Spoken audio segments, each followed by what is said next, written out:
building software can get expensive. It's not cheap, especially if you're using other tools and services.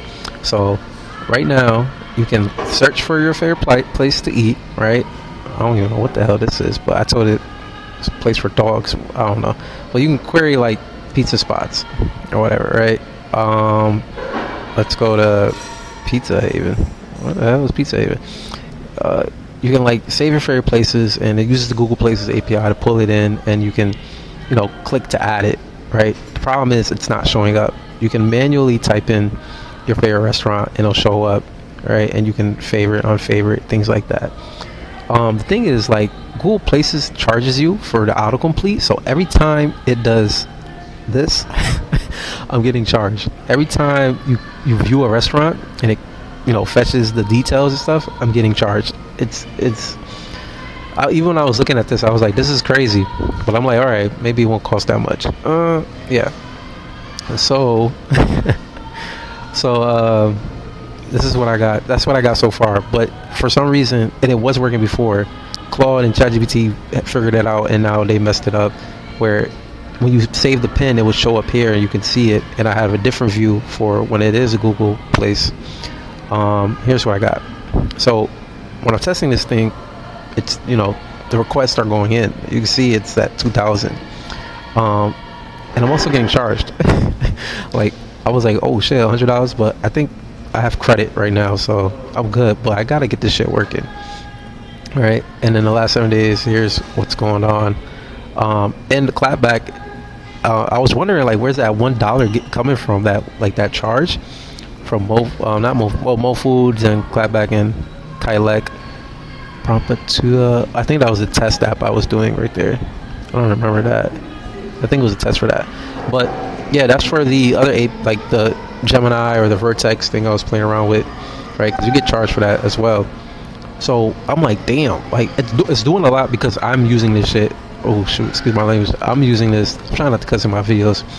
Like, I'm using this and testing a lot, and I'm like, damn, it's going a lot. So I'm like, okay, if this thing blows up, a lot of people are gonna start using it, but I will be charging for this, like, right off the bat, like $7.99 or something.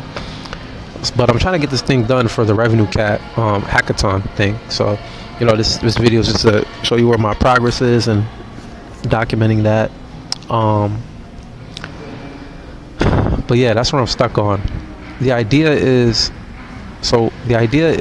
I'm only wondering because this is going to have an AI feature in here at some point, which is going to be really cool once I get that working. But I'm trying to make it easy for people to search up their favorite places and just pin it, and it just shows up here, and they click on it and it shows the restaurant, right? Because the whole thing is like a Google Places, like a Google Maps thing, where you can sort your own stuff. You can also create folders and things like that, and create shared folders. That's like further down the line.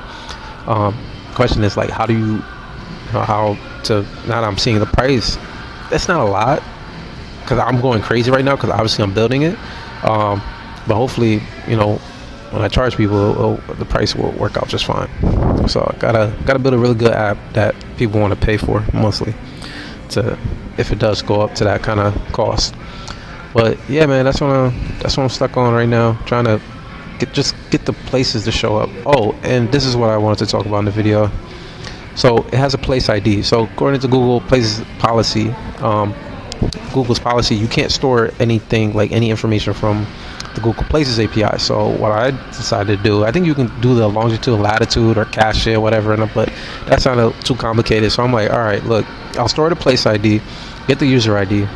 If the user's logged in, check here, then query all the restaurants from this collection, and check for the place ID, and then from the place ID, use it to go fetch the specific place that they saved or want to view, right?